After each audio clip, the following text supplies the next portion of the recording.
Aqui a gravação. Então, boa tarde, pessoal. Obrigada aí pela presença de todos, alunos, colegas, né, pessoas interessadas no tema. E como já aberto pelo Lemos, né, esse então é o nosso primeiro Drops da produção da PUC.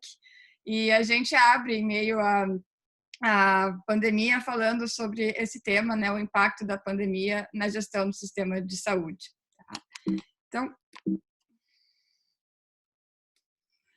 bom, a gente está, né, observando o quanto que a pandemia, né, está transparecendo problemas e desafios nos sistemas de gestão de saúde de todo mundo, né? Não só uma questão brasileira, mas uma questão global. E vai ser um pouco disso que eu vou estar trazendo aqui para vocês nos próximos minutos pela frente. Principalmente, né, porque à medida que o foco muda, né, do gerenciamento da crise imediata, né, no T0 hoje, para uma recuperação a longo prazo, os serviços de saúde têm a oportunidade de implementar mudanças que colaborem com a entrega de serviços de saúde orientados a valor, né, concentrando essa entrega de valor no paciente e na família num mundo pós-pandemia. E esse mundo pós-pandemia, essa expressão tem virado um pouco clichê, pelas várias dúvidas aí que a gente tem se deparado diariamente do que vem pela frente, né? E a ideia aqui, na sequência, é trazer um pouco, então, das mudanças emergentes, né, que podem fortalecer a gestão do sistema de saúde e que estão sendo destacadas diariamente em artigos que estão sendo publicados no JAMA e no New England, principalmente a seção de Innovation in Care Delivery, que são os que eu trouxe para cá. E alguns hot topics assim que a gente vai estar falando é justamente reduzir o atendimento de baixo valor adotando novos modelos de remuneração, a necessidade de melhor conhecer os custos de saúde, o valor do investimento em saúde, telemedicina, como está e a incerteza sobre como ficará, e, por fim, redesenho do sistema de saúde, até porque quem me conhece um pouco mais sabe o quanto eu trabalho bastante com esse assunto. E fechamos, né, dentro da Escola Politécnica, trazendo o quanto essas mudanças, né, que vêm pela frente, ou a implementação, principalmente disso a longo prazo, requer um conhecimento bastante multidisciplinar, né? Envolve, com certeza, né, o conhecimento médico, clínico, toda a equipe multiassistencial, mas também, né, uma interface muito importante com a engenharia, com a área da informática, e com outras áreas afins que vão aparecer ao longo aí da nossa apresentação. Tá? Bom, o primeiro artigo que eu trouxe para vocês aqui, o título acho que já fala bastante, né? Então, o negócio, né, da medicina na era do Covid, né? É da semana passada aqui, né, esse artigo, e entre as propostas, né, os tópicos que ele aborda, com uma discussão bastante econômica. O primeiro deles fala aqui direto sobre o impacto que toda essa estruturação rápida que foi feita nos sistemas de saúde também causou à saúde financeira dos hospitais, né? Claro, né, de uma forma bastante emergencial e necessária, se parou procedimentos seletivos ou se reduziu ao máximo procedimentos seletivos, se reduziu a entrada, né, de pessoas, pacientes dentro do hospital. E em medições americanas, aí há uma estimativa de redução de 50% dos procedimentos seletivos nos hospitais americanos, né? Isso, de uma forma, né, direta, também impacta a saúde financeira das instituições no momento que elas estão tendo, né, que despender um recurso financeiro alto, né, para justamente suprir a compra de medicamentos, materiais, pagamento, enfim, de profissionais. E há, né, então, uma complexidade dessa gestão financeira no médio e longo prazo, né, dos hospitais do mundo inteiro. É um assunto que, né, várias dúvidas ainda sobre o que vem pela frente, mas que tem sido, né, apresentado como uma preocupação. Um outro efeito, já que se vem, até por essa questão, impacto financeiro nas instituições de saúde, a busca, né, por fusões e aquisições de grupos menores a grupos maiores, né? Então, alguns hospitais que sozinhos, com maior dificuldade de passar, né, por esse momento, também buscam uma relação, então, né, com instituições maiores. E é claro que isso, né, tem um efeito bastante positivo em capacidade de assistência, então tu consegue manter, né, um número de leitos mais alto, tu consegue manter as instituições abertas, tu consegue manter maior também suprimento chegando nessas instituições, mas, né, por uma questão macroeconômica direta, que tu tem também, né, uma maior controle aqui, né, de custos e preços no mercado a longo prazo, né? Então fica um ponto de atenção sobre o que vem nos próximos meses nesse sentido. Telemedicina, né, regularizada e em expansão no mundo inteiro, regularizada, aspas, aqui, né, em alguns países, regularizada por um período, né, sem ainda a certeza da regularização pós a pandemia, mas alguns números, né, nos Estados Unidos até março, a Cleveland ali apresentava mais ou menos 3.500 atendimentos mês, só em março esse número bateu 60 mil atendimentos, né? E a questão, uma das que vem à tona, é pós-pandemia se mantenha, né? E como é que vai ser estabelecida essa relação médico-paciente, usando ou não usando, né, com tanta intensidade o serviço de telemedicina, são perguntas ainda em aberto, né? E até por essa reformulação e formas de atendimento estarem diferentes, mudanças nas formas contratuais, né, visando redução de custos médicos e realmente conhecer, né, custos reais, recebeu um impulso bastante importante ao longo da pandemia, né? Se conhecer como o dinheiro está sendo gasto, e é o que foi bastante abordado nesse artigo aqui, né, que é, na verdade, quase um editorial, né, um ponto de vista da diretora da Escola de Medicina da New York University aqui, e ela fala, né, um discurso bastante econômico aqui sobre a relação de investimento em saúde com o PIB de múltiplos países, claro, com um foco bastante grande nos Estados Unidos, mas que nesse caso, além, né, de a gente estar aumentando o gasto em saúde por uma questão, né, num recorte aqui numa janela bastante importante, tu tem um decréscimo no PIB, né, do mundo inteiro, né, previsto para 2020 e um crescimento menor do que esperado para 2021 são as previsões aí do Banco Mundial, né? E nessa abordagem aqui, ela traz um ponto de vista super interessante, que é de colocar de uma percepção global de que, apesar, né, o gasto com saúde ser elevado, nos Estados Unidos a gente está falando de mais ou menos 18% do PIB, no Brasil 8%, e a grande maioria dos países de em torno de 10% do PIB, há um consenso nesse momento do mundo que esse dinheiro é bastante importante, né? Ele é um investimento necessário, né? Mas ele precisa ser bem usado, né? E esse bem usado aqui é que abre, né, uma janela para a discussão de eficiência em saúde, né? Então, talvez como nunca, né, a necessidade de garantir que os preços, né, ou a remuneração no sistema, que é a palavra mais usada dentro da área da saúde, realmente reflita o que está sendo entregue, né, lá na ponta para os pacientes, se fortaleceu, né, de uma forma muito rápida, né? Então isso está bastante associado ao conceito, né, de gerir a saúde aqui por valor, considerando a qualidade do que é entregue, o como é entregue, o como é feito, o como está se procedendo realmente, né, os atendimentos. Passou a ser, né, bastante evidenciado, né, e é algo que provavelmente fica, né, talvez ganhou uma velocidade em função do Covid-19, mas tende, né, a ganhar uma aceleração nos próximos meses pela frente, né. Terceiro, né, um conceito aqui, uma expressão, na verdade, aqui sobre o novo normal, né? E claro que a gente está ainda, né, num processo aqui no Brasil de estar trabalhando de casa, né, de estar, né, em algumas cidades mais limitadas do que outras, mas o como voltará é uma pergunta, né, que todo dia todo mundo se faz em todos os aspectos, né? Não só na saúde, mas nas relações de trabalho, na educação e na própria, né, relação nas relações das pessoas de uma forma geral, né? E nessa proposição aqui de novo normal, pensando em saúde, né, 6 tópicos aqui foram destacados, né, por esse autor de uma forma bastante interessante, tá?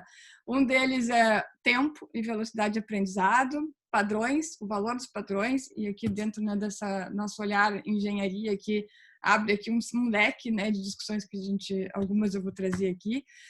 Condições de trabalho, telemedicina, preparo para ameaças e equidade. Talvez a palavra aí que está se repetindo diariamente na mídia, enfim, na literatura científica também, o quanto que ela ficou, né, bastante evidenciada, o problema da não equidade pelo sistema de saúde do mundo. Mas começando pelo tempo, de repente, da noite para o dia, aprovações de pesquisa estão acontecendo, né, com uma velocidade como nunca, parcerias entre universidades, empresas e governo, que costumam ser morosas, da noite para o dia estão entregando máscaras, equipamentos, desenvolvendo novas pesquisas em colaboração, entregando isso à sociedade muito rápida. O tempo, né, entre a pesquisa, a criação da evidência, a disseminação da evidência, o uso da evidência, por mais que elas ainda, né, gerem, ainda não estão bem claras, né, e há várias dúvidas diariamente, várias novas pesquisas sobre novas drogas saindo, mas a velocidade, né, se deu muito rápida. E a questão que fica é pós, né, essa cultura de buscar, né, usar a ciência de uma forma rápida, perdura ou não perdura, né? Valor dos padrões, né? Então, quando eu dou aula de gestão de processos em saúde, principalmente falando de Lean Healthcare, a gente discute muito o conceito de padrão no ambiente em que não existe um paciente igual ao outro nunca, né? Sempre uma nova história, uma nova vida, uma nova condição que chega, enfim, na porta, né, do hospital ou de uma clínica. E como é que o conceito de padrão entra nessa história, né? Entra, né, pensando em padrão de processo, padrão de procedimento, padrão de atividade, e que está bastante associado também com aplicar, né, todos os conceitos Lean de alguma forma dentro desse ambiente não padronizado no primeiro momento, né? E talvez o que ele traz aqui é justamente que nesse momento onde a situação é bastante desconhecida, né, pela a doença em si e como conduzir o tratamento dela, padrões ou orientações de padrões, né, que estão vindo dos órgãos mundiais ou dos conselhos de medicina estão sendo adotados, né, de uma forma bastante rápida dentro das instituições, né? E a grande, né, pergunta que ele traz aqui, o novo normal, né, a partir de então, será usado, né, será mais fácil adotar esse conhecimento externo como soberano, talvez é uma opinião, né, de uma pessoa interna que é mais experiente, que está lá há mais tempo. Ele deixa bastante aberto, porque esse assunto é polêmico, né, mas que ele traz, né, como um ponto que é o que está acontecendo hoje, né, a adoção de padrões de processos de uma forma global, né, a tentativa de se adotar protocolos mais rapidamente, né. Condições de trabalho, acho que o tema burnout, né, vinha aos poucos sendo, né, abordado, mas de repente em um dia, em 2 dias, virou um dos assuntos mais falados no mundo, né, e não só a saúde mental, né, mas também as condições, né, de saúde física também apresentadas nos profissionais de saúde. Claro que o ponto aqui está mais focal inicialmente dentro dos profissionais de saúde, mas fazendo a janela burnout se estende aí para toda a população e essas novas formas aí de trabalho estão sendo adotadas, né? Então, ganha um espaço grande para o futuro, né, e uma preocupação global de haver maior, né, investimento sobre esse aspecto. Telemedicina, né? O aumento do uso da telemedicina para consultas médicas vai permanecer, né? Qual é o impacto que isso vai causar em readequação de equipes dentro das estruturas hospitalares, modelos de pagamento, experiência dos pacientes? Acho que esse é o ponto aqui extremamente importante. Sustentabilidade econômica, né, dos serviços. Qual é o real impacto econômico que um serviço de telemedicina causa, né? Eu vou falar um pouquinho mais para frente sobre isso, mas é uma pergunta ainda em aberto, com pouca resposta, né, que requer avanço, né, é bastante multidisciplinar para responder essa pergunta. Preparo para ameaças, né, ficou claro aqui no mundo inteiro, né, como há uma preocupação ou há pouca estrutura para responder a riscos desse tipo, né, riscos de baixíssima probabilidade de um impacto tão global e tão sistêmico, que a gente costuma usar essa expressão na área de gestão de riscos, de dread risks aqui. Outras epidemias, cyber, com certeza uma coisa, né, que está acontecendo, né, em paralelo aí à pandemia, mas que é, né, sabiamente, já previamente conhecido e que vem a eventualmente parar sistemas, né, do mundo inteiro. E aqui fazendo uma janela para o sistema público, né, e olhar das empresas públicas também, elas estão preparadas, né, para trabalhar isso de uma forma mais proativa ou vão de novo cair quase numa ação de gestão de crise, né, de uma forma geral, como foi lidado, está sendo lidado isso no mundo inteiro, né. Equidade, eu acho que a gente está vendo, infelizmente, no mundo inteiro, quanto a não equidade da capacidade de entrega de serviço de saúde à população está causando, né, um aumento de mortalidade naqueles que são mais vulneráveis, né? E a provocação aqui dele é dura, né, no sentido de que talvez se houvesse mais equidade, ter mais equidade poderia ser até soberano ou mais, né, benéfico do que se ter um medicamento, né, milagroso ou uma vacina muito rapidamente, né?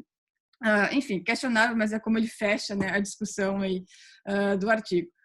Na sequência, né, uma análise aqui mais interna, né, intra-hospitalar, e para quem está próximo do ambiente hospitalar e do dia a dia das rotinas de gestão da operação, enfim, de um hospital.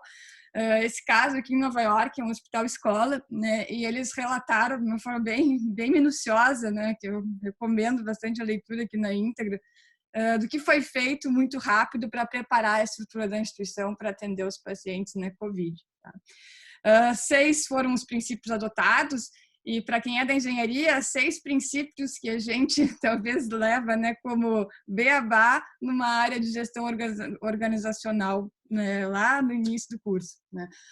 São 6, enfim, que a gente está aqui, claro, trazendo uma janela bem saúde, mas que dentro, né, desse ambiente mudaram muito as rotinas, né, e conseguiu, né, eles fecham aqui como mostraram um caso de sucesso de conseguir atender, né, bem aos pacientes. Então, o primeiro deles foi criar uma estrutura organizacional e começou-se, né, identificando, se reestruturando, na verdade, responsabilidades internas entre as equipes. Então, se pegou os chefes de serviços e se redesenhou como eles iam estar administrando suas equipes internas.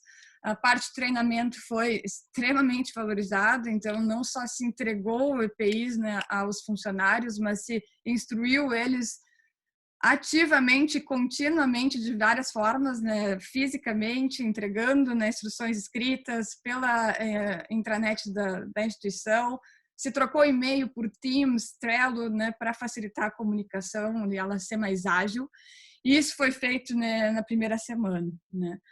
O segundo ponto, definir necessidade e, né, disponibilizar o que realmente é necessário. Tá? E aí, bom, na cidade de Nova York, né, um volume de testes bastante grande dentro da cidade acontecendo, e eles, junto com uma equipe de epidemiologistas, passaram a acompanhar, né, a confirmação dos testes e, a partir da confirmação, ir extrapolando o estado futuro de provavelmente o número de pacientes que chegaria na instituição. E a partir, né, dessa previsão, já iam adequando equipes que eles precisariam, né, para conseguir atender a demanda. Né?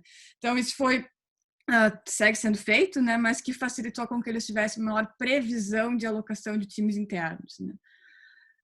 Identificar e otimizar o grupo de prestadores de serviços de saúde. Né? E aí eles fizeram ações que aqui a gente está vendo também no Brasil bastante parecidas, né? Então, cancelamento, no caso aqui, né, de procedimentos não urgentes ou eletivos, cancelamento de coleta de dados, de pesquisas, de aulas, né, dentro da instituição, uso de tele para triagem, né, para realmente conseguir que vá ao hospital aquele paciente que realmente está bastante candidato a doença ou por outros fatores, enfim, AVC, infarto e outras, né, necessidades, pacientes com câncer, enfim, em estado mais avançado e outras, né, outras necessidades, eles foram então organizando através de telemedicina também essa triagem, né, dos pacientes. E também, né, identificaram de forma bastante rápida que residentes eram talvez um gargalo, né, que eles teriam. E para isso fizeram algo que a gente viu aqui no Brasil, está vendo também várias ações nesse sentido, pegaram os residentes de primeiro ano, né, e promoveram, né, eles para que estivessem também na linha de frente. Equipes de emergência, então, eles criaram uma estrutura de ter equipes mistas, um hospital-escola, então, né, uma área mais de ensino, professores, e também contratados do próprio hospital. Então, eles fizeram equipes mistas entre essas duas partes, com profissionais mais experientes em internação, propriamente dito, e profissionais menos, que, né, atualmente talvez não estão tanto trabalhando dentro, né, do hospital no dia a dia. E nessas equipes mais mistas, estabeleceram uma rotina aqui de 4 dias trabalhando, 4 dias, né, descansando, por entender que assim, né, reduziriam o risco de burnout. Tá? Eles até falam, mesmo em Nova York, nos Estados Unidos, tiveram, né, várias discussões com o sindicato para conseguir fazer que isso fosse possível, né, até porque o final de semana, por exemplo, foi algo, né, que passou a ser tratado de uma forma igual com o dia de semana, né. Desafios que passaram, mas que enxergam, né, eles relatam como um caso de sucesso, e definiram aqui, né, enxergam 3 ações bastante bem sucedidas como recomendação. Uma, comunicação precisa, né, com o paciente, com o familiar, né, precisa e contínua, pelo relato que eles trazem.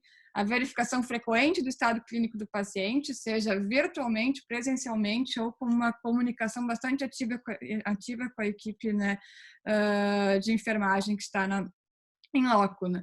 E a gestão logística do hospital de suprimentos, né, e distribuição interna, né, de equipamentos. Tá? Preparar a entrega de materiais e orientação, né? Então, desde o início, todos os equipamentos e EPIs que eram entregues aos profissionais vinham com uma instrução detalhada, e essas também, né, eram disseminadas, né, por e-mail, e mantendo uma política de que dúvidas eram enviadas para todos, né? Gerou um fluxo grande de e-mails, mas de alguma forma, né, a dúvida de um era a dúvida do outro, e isso gerava uma comunicação, né, entre todos.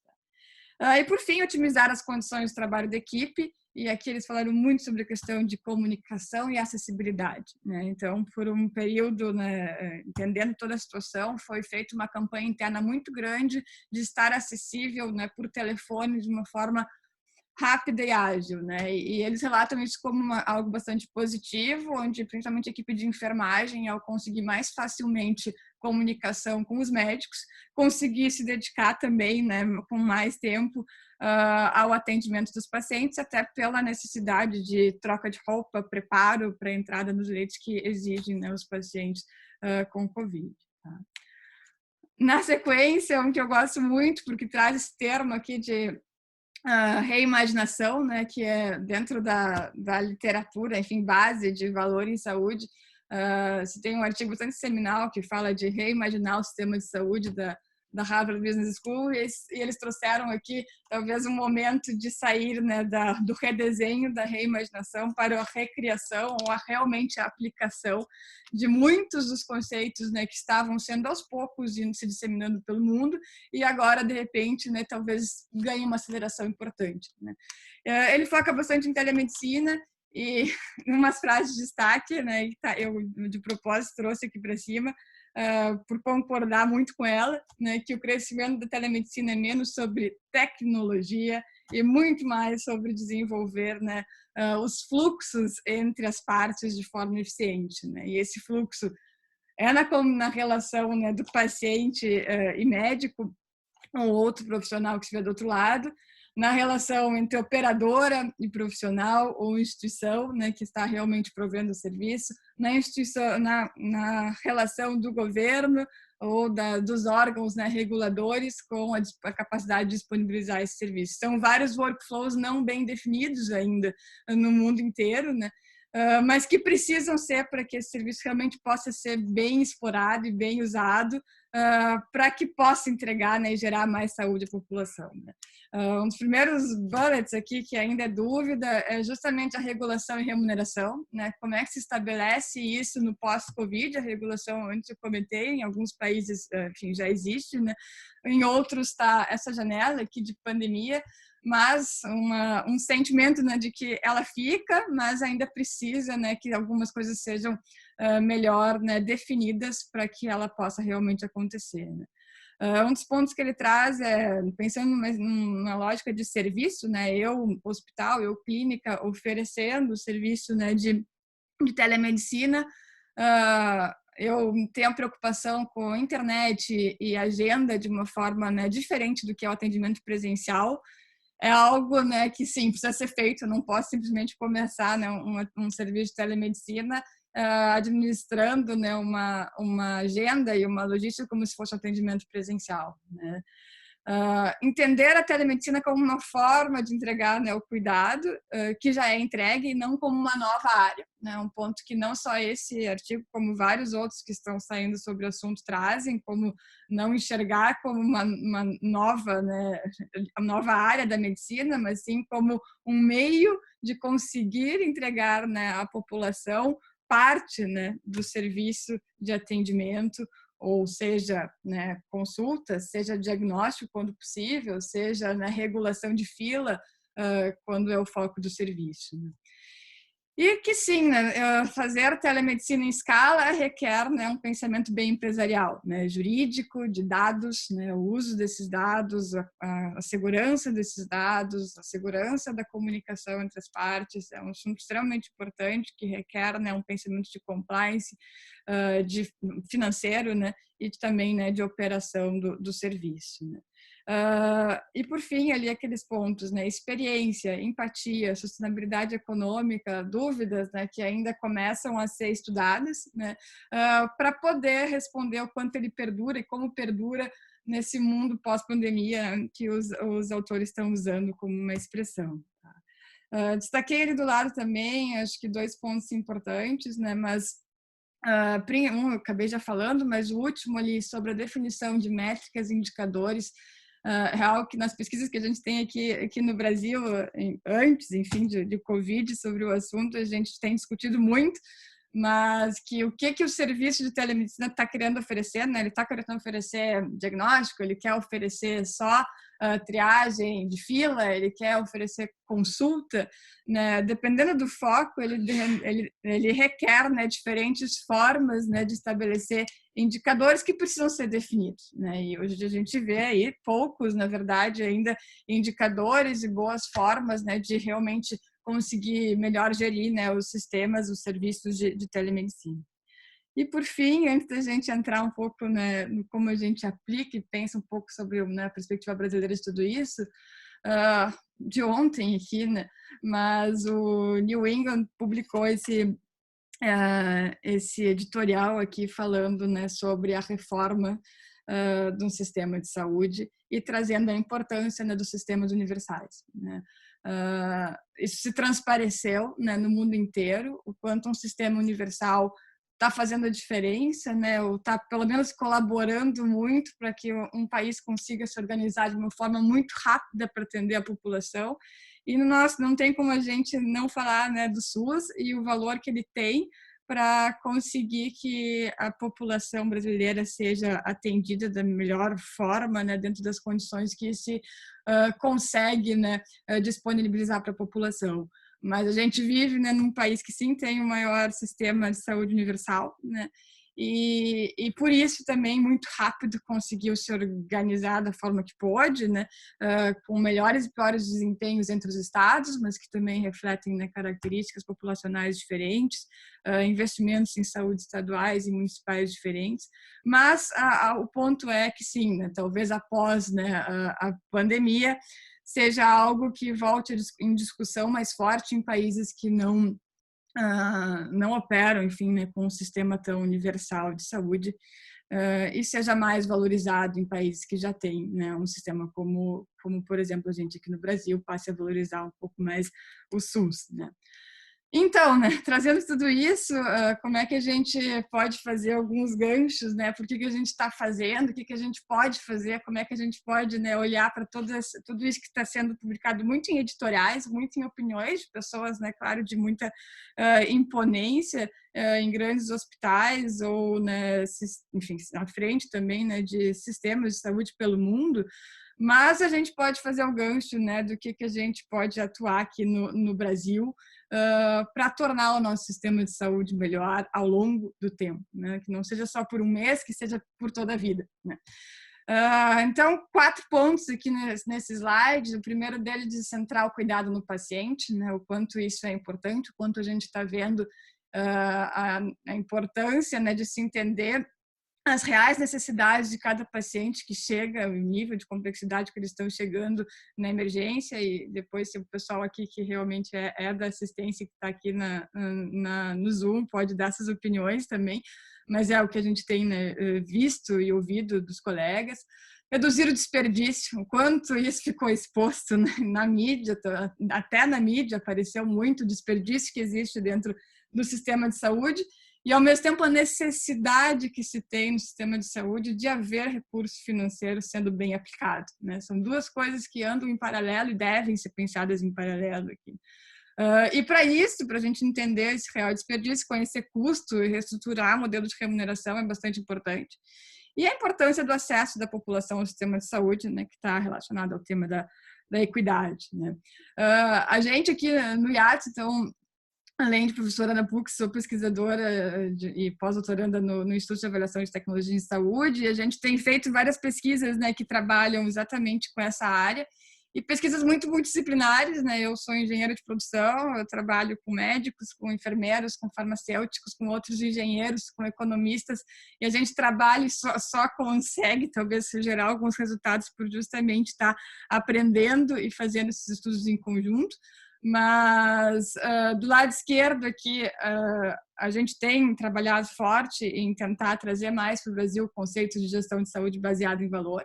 E esse diagrama aqui é o que traz, enfim, a agenda de valor do Porter. Então, de novo, a importância da escola de negócios, da escola de engenharia dentro da saúde. Esses conceitos de valor em saúde nasceram na escola de negócios de Harvard, junto muito, enfim, claro, com a escola de medicina e professores também da área da medicina, mas a origem do professor Porter, professor Kaplan, quem é da engenharia, são, né, professores extremamente conhecidos, pais do BSC, pais, né, das 5 forças de Porter, áreas da estratégia que a gente estuda para a gestão organizacional de qualquer negócio. E desde 2010 eles resolveram abraçar a saúde, né? E tem gerado diversos resultados, né? Buscando tornar a saúde mais eficiente, mais centrada nas reais necessidades, né? Dos pacientes e das diferentes populações, né, no mundo. E para isso é que entre, né, esses 5 pilares se fala, né, começa aqui sobre algo bem importante, até vindo um pouco da escola de negócios, da necessidade de se conseguir mensurar, né, tanto desfecho quanto custo, além, né, da mensuração de ter um sistema integrado. A gente aqui no Brasil tem um exemplo forte aqui de como essa integração entre atenção primária e secundária está sendo importante para conseguir, né, atender a população. TI, né? Ter sistemas e usar bem, né, de uma forma ética os dados dos sistemas é algo, né, uma lacuna aqui importante. Centrado no paciente e a remuneração, enfim, né, as formas de remuneração de uma forma que contemple o que realmente está sendo entregue, né, está sendo entregue de saúde ao paciente, né? Então, não só remunerar porque fez, mas remunerar porque fez com garantia de qualidade, segurança e com alcance, né, do resultado esperado. Fazendo uma janela para realmente conhecer custo e reembolso, né? A gente fez alguns estudos lá no Brasil, aqui eu trouxe do transplante de coração e da medula óssea, e esses são os resultados ali em dólar, né? Então, o custo mediano que a gente mediu, né? Fazendo análise bem da área, enfim, que a gente custeio por atividade dentro da área da saúde, e qual é, se eu for pegar a internação índice hoje, reembolso, tabela SUS, né? Enfim, né, não há ainda, né, o porquê que a tabela talvez não esteja, né, casando com o real custo.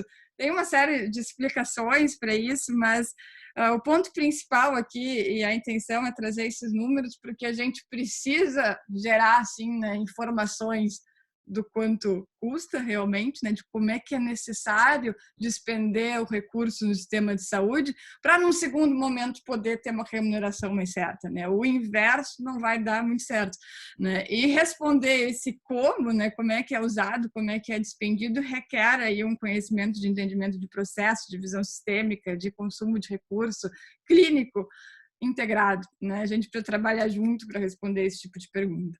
Telemedicina, né? Acho que esse é o assunto da vez, né? Um assunto que está em auge tanto na literatura científica quanto na mídia e na vida da população como um todo. Um assunto que a gente também vem trabalhando bastante, né? E acho que nos últimos dias aí há talvez uma incerteza sobre como ela será usada após a pandemia, né? Mas uma certeza de que é necessário melhor aprofundar os estudos sobre o impacto econômico e em redesenho do serviço de saúde que ela requer, né? A gente, né, trabalha, enfim, ativamente aí com telesaúde e alguns outros serviços de telemedicina também do Brasil. E só para vocês terem uma ideia, em termos de estudo econômico, tem quase nada, né, publicado sobre qual é o custo de um serviço de telemedicina, né? Tem poucas análises de custo-efetividade também de serviço de telemedicina, enfim, elas têm crescido aí nos últimos meses. Mas no Brasil a gente fez esse primeiro estudo, né, para tentar responder o custo, né, de um serviço de telediagnóstico, né? E uma das coisas interessantes que a gente consegue ver é o tempo que isso leva de maturidade, né, que não sai, assim como qualquer nova tecnologia, qualquer novo produto tem um ciclo de vida, né? E a gente tem que entender esse ciclo de vida para conseguir, né, parametrizar bem um serviço, né? Então, são assuntos, são temas que, de novo, é importante que a gente consiga, né, usar bem os dados, ter conhecimento de ciência de dados, né, para conseguir responder essas perguntas. Estudar as especialidades, será que é para todas, né, ou será que é melhor a gente, talvez, ter apenas para especialidades mais generalistas, né, e o específico manter no sistema tradicional, se for no sistema público de saúde, se for saúde suplementar, outra lógica, né? E também essa, né, a intenção do meu serviço é atender o maior número da população, é reduzir fila, é dar diagnóstico, né? É triar, né? É fazer com que o paciente chegue certo no local certo. Qual é o objetivo do serviço de telemedicina? Se ele está dentro, né, de um sistema de saúde pública, de um sistema de saúde suplementar, se é um sistema, né, de teleregulação, se é de teleconsultoria, se é telediagnóstico. Então, são N linhas aqui que a gente tem dentro dessa janela telemedicina, sem nem entrar, né, nos devices que estão dentro do hospital, né? Só pensando nessa linha mais de atendimento à população, né? Então, são ainda várias perguntas que se tem a responder e uma linha aí de pesquisa, de trabalho que a mim, pessoalmente, me encanta muito e tem, né, uma série de respostas que precisam aí um trabalho multidisciplinar em cima. Redesenho de sistema, educação da população. A gente viu realmente, né, no jornal, né, jornal impresso, na televisão, a importância da população chegar no local certo, o esforço, né, de todo o sistema de saúde brasileiro em estabelecer hospitais de campanha, organizar cidades para que os pacientes mais graves, menos graves, vão para tal endereço, usam um serviço de tele, né, de rastreamento, não usam, e o quanto isso está fazendo a diferença, né?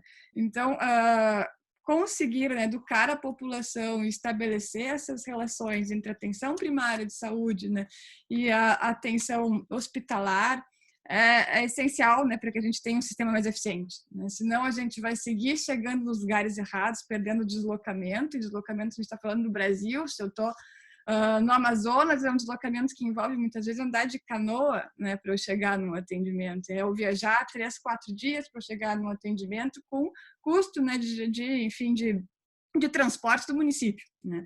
Então, esses números multiplicam em escala na nossa população, né, de seus 200 milhões de pessoas, ficam, né, bastante expressivos, né? Então, esse redesenho, esse projeto é um projeto muito bacana, que está aqui, que fala a questão das linhas de cuidado, um projeto do Ministério da Saúde, que busca, né, começar a fazer esforços nesse sentido, né, que de alguma forma conseguem depois ser medidos em redução do tempo de internação, em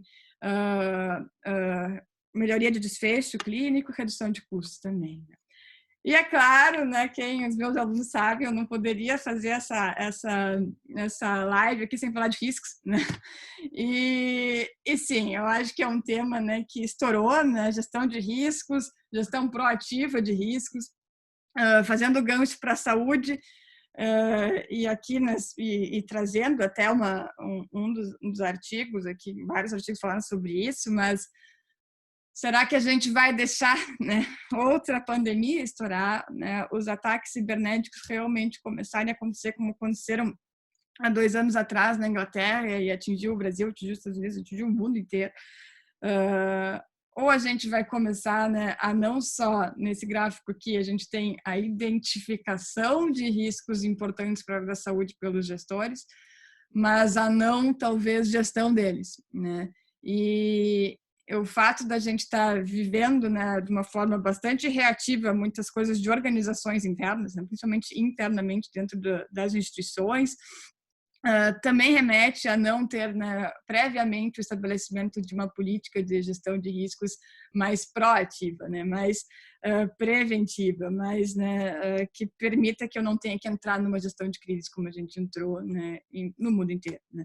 Então, com certeza, né, uma área que ganhou aí um esforço, né, ganhou uma atenção importante no mundo, e que está alinhada com isso aqui de 2017, o último COSO, né? Então, quem acompanha um pouco mais gestão de riscos, o último COSO fala muito, já conecta gestão de riscos, estratégia e valor, né? E quase não fala tanto em controle, né? Então, da origem de 2004, né, o primeiro COSO, que é puramente controle, até 2017, a gente tem uma migração que vai de controlar a pensar de uma forma bem proativa, de uma forma estratégica, orientada a valor, né? Então, a gente tem uma mudança bastante significativa da forma de enxergar a gestão de riscos e que, na tendência que agora, pós-pandemia, ela só ganhe força, né? E ela passe a ser ainda mais uma área importante em todos os mercados, não só na saúde, né? E a pergunta para fechar, né, como operacionalizar esses vários assuntos que está se falando? Eu fiz aí um consolidado, né, de vários artigos e algumas reflexões, né, do que a gente faz, tem feito conectado com essa área e pensa aí para o que vem pela frente. Mas há um mês atrás, mais ou menos, foi publicado esse artigo também no mesmo jornal ali que eu explorei bastante, que logo que eu vi o título me chamou muita atenção, né? Mas ele já trouxe, né? Lean, Xingo, né? E como é que esses frameworks, né, e áreas da gestão da operação vão, né, de alguma forma contribuir, estão contribuindo para que a gente consiga, né, melhorar, fazer ações de melhoria de gestão no sistema de saúde, focado aqui bastante em saúde. E se a gente olha para aquele diagrama, né, é um diagrama que, na verdade, está vinculando aí princípios, sistemas, ferramentas, né, que juntos, né, alinhados a uma cultura, geram resultados, né? E para a gente aplicar isso, né, dentro de um contexto saúde, a gente precisa trabalhar, né, de uma forma bastante multidisciplinar, né, onde talvez os engenheiros vão entrar aqui com uma visão sistêmica, vou entrar com ferramental, vou entrar com lado técnico, quantitativo, de mensuração, de medição, de definição de indicadores, de avaliar, né, impacto econômico, mas a gente não faz nada, né, sozinhos dentro de um ambiente onde não é o nosso chão, né? A gente está lidando e trabalhando para que médicos, enfermeiros, farmacêuticos, e todos os profissionais da saúde possam exercer o seu trabalho melhor, né? Então, o nosso lado aqui, eu sempre digo que é muito no background, mas que de alguma forma torna, né, a possibilidade dos profissionais da linha de frente conseguirem exercer o seu trabalho com mais eficiência, com menos desperdício, né? Um destaque também aqui para cientistas de dados, né? Acho que é a profissão aí da vez, né? Sim, né? Usar bem os dados, muitos dados que a gente tem no universo aí da saúde, muito dado não estruturado que a gente tem no universo da saúde, vai ser cada vez mais importante para que a gente possa ser mais perspicaz, né? Mais preciso no que a gente vai estar sugerindo, né? De ações de melhorias, para que a gente juntos aí em colaboração consiga, né, produzir, né, conhecimento científico, técnico, né, para orientar, né, um sistema de saúde mais eficiente. Obrigada, pessoal. Então, era isso aí que tinha para trazer para vocês. E agora vou ficar feliz aí se houver um debate aqui, algumas discussões, perguntas. Por favor, estou à disposição de vocês. Ana, antes das perguntas, muito obrigado pela tua disponibilidade, por essa aula, né, sobre essa área aí, principalmente para quem não atua muito como eu, é sempre muito bom, né, entender. E antes que venham perguntas, assim, eu vou fazer uma pergunta que eu tenho muita dúvida, assim, de como nós, pensando mais em engenharia de produção, podemos atuar mais efetivamente no redesenho do sistema de saúde, né, pensando em futuro. Eu largo essa pergunta aí para começar. Acho uma pergunta ótima aí, Lemos, e eu acho que até está aqui no Zoom, deve estar a Karen, talvez esteja por aí, mas uma coisa que é extremamente importante é a gente como engenheiro de produção, conseguir somar essa nossa visão sistêmica e facilidade de entender processo, né? A gente está entrando e trabalhando muitas vezes com pessoas extremamente técnicas qualificadas, mas que foram treinadas para fazer a sua especialidade, né? E elas estão vivendo aquela especialidade. E a saúde, um paciente entra num hospital e ele percorre um hospital, né? Então, eu sempre dou esse exemplo, um paciente um paciente cardíaco, ele entra num hospital, né, com um cardiologista, enfim, é o médico responsável por ele, mas ele entrou no hospital pela recepção, ok? Ele foi para cardio, ele fez uma cirurgia, ele foi para a sala de recuperação, ele foi para a CTI, ele voltou para a unidade de internação, vários médicos viram ele, mas se eu for pegar no sistema, né, do hospital, esse paciente aparece como abaixo do cardiologista, dentro da unidade de cardiologia do Hospital X. O sistema e a gestão do hospital ainda enxerga ele muito feudal, né?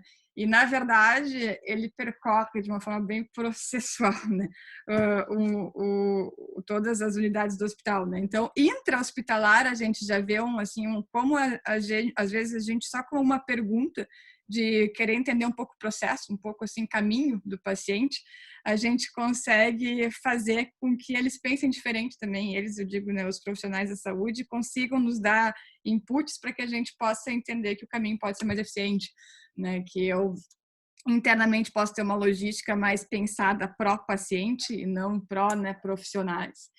E em termos de sistema, né, e falei antes da Karen, porque a gente, né, nesse projeto, por exemplo, ali das linhas de cuidado, onde elas trabalham, e ela está à frente desse projeto, eu já me dediquei várias horas a gente pensando em como melhor desenhar o fluxo, né, de uma forma que seja intuitiva, né, que seja educativa e que seja passível de ser lida pelo paciente, né, que ia ser população de uma forma geral, pelo provedor, né, pelo profissional de saúde, pelo governo, né? Então, como é que a gente desenha esse fluxo ótimo, né?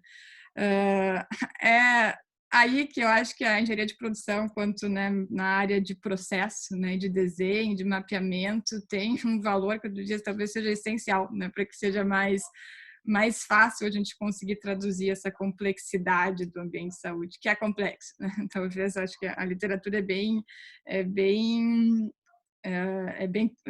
tem bastante certeza sobre isso, né? E define sempre como a organização de saúde como uma das mais complexas, né, que a gente tem, porque realmente a gente, né, tem um universo ali de especialidades muito grandes e sempre muitas empresas conectadas, empresas ou instituições, né, ou órgãos que precisam estar conectados, né?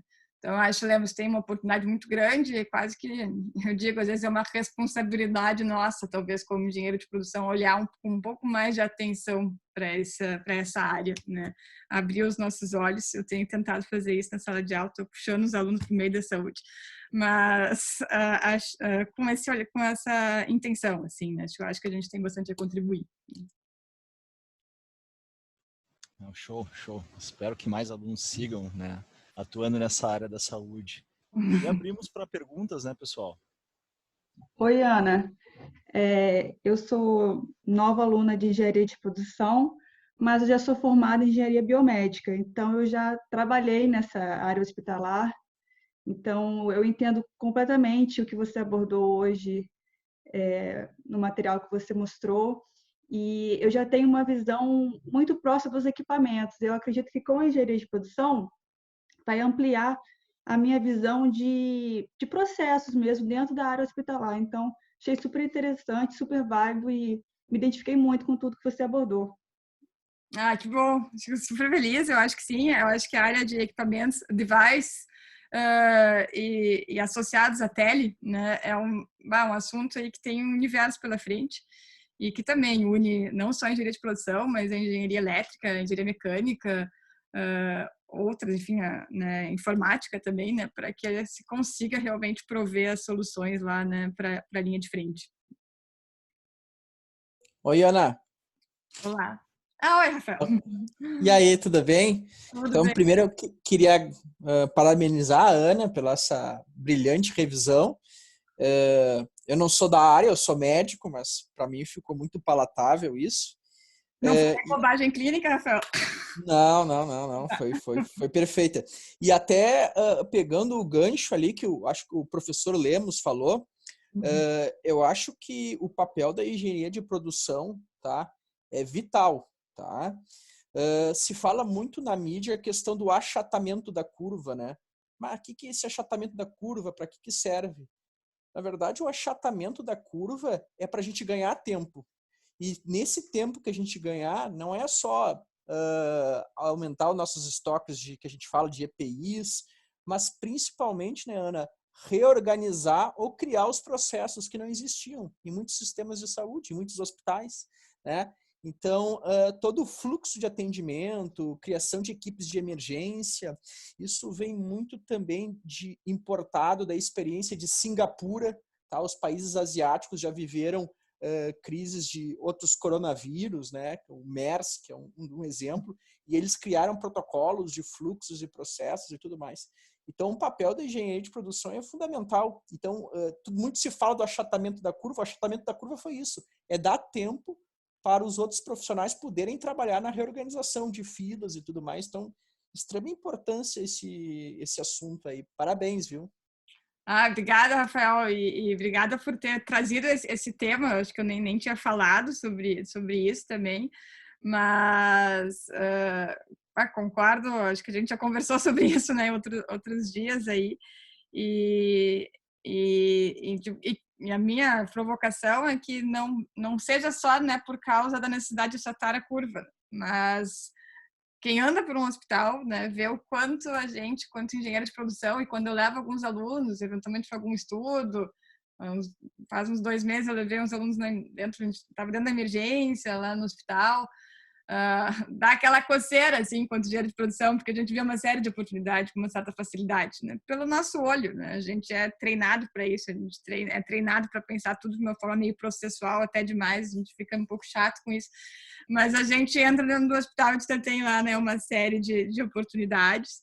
E acho que pegando o gancho do que o Rafael trouxe, talvez, né, nesse momento de reorganização rápida, e a gente viu que, pô, é possível, né? É possível fazer diferente, é possível mudar com maior ou menor sucesso, né? Tem N exemplos, né? Eu trouxe alguns aqui que eu achei interessantes.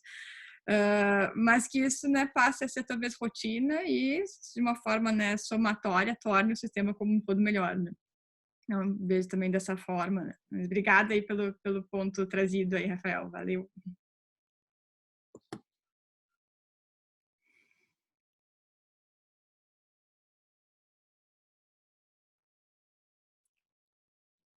Mais perguntas, pessoal? Comentários?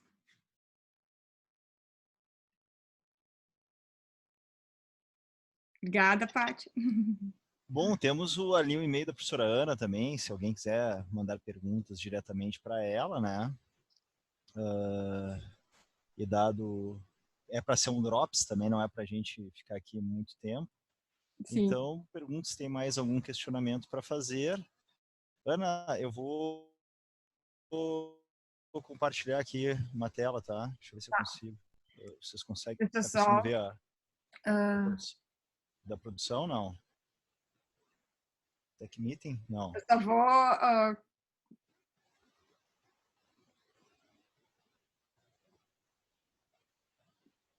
Sim, deixa eu só aproveitar para fazer um comentário. Ana, parabéns, estava maravilhoso, né? Como sempre, alta qualidade. Não, eu acho assim que tu está trazendo a questão da TEL, da engenharia de produção, que se mostra cada vez mais essencial, né? Acho que está acontecendo um primeiro namoro dessas duas áreas e que, se Deus quiser, vai se tornar um casamento. Porque só tem a ganhar, né? Tanto na questão da pesquisa na área de engenharia, quanto o efeito disso na gestão em saúde. E eu acho que, por pior que tenha sido o Covid, né, acho que trouxe uma mudança importantíssima na questão de cultura, né? Então, hoje as pessoas viram a possibilidade que é a virtualização.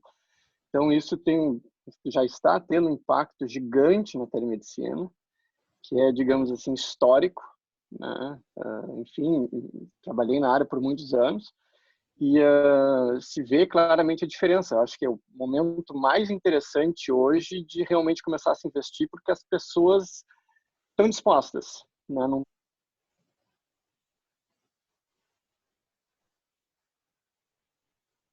assim, enfim, demonstrando isso e trazendo a importância. Mas parabéns, guria, tava ótimo. Obrigada, valeu.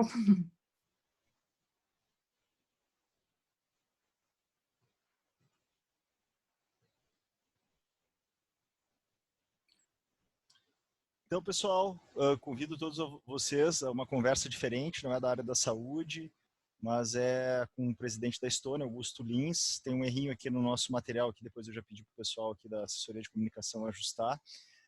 Mas a ideia, depois a gente vai confirmar também, ideia de reunião, mas fiquem ligados nas redes sociais aí dos professores.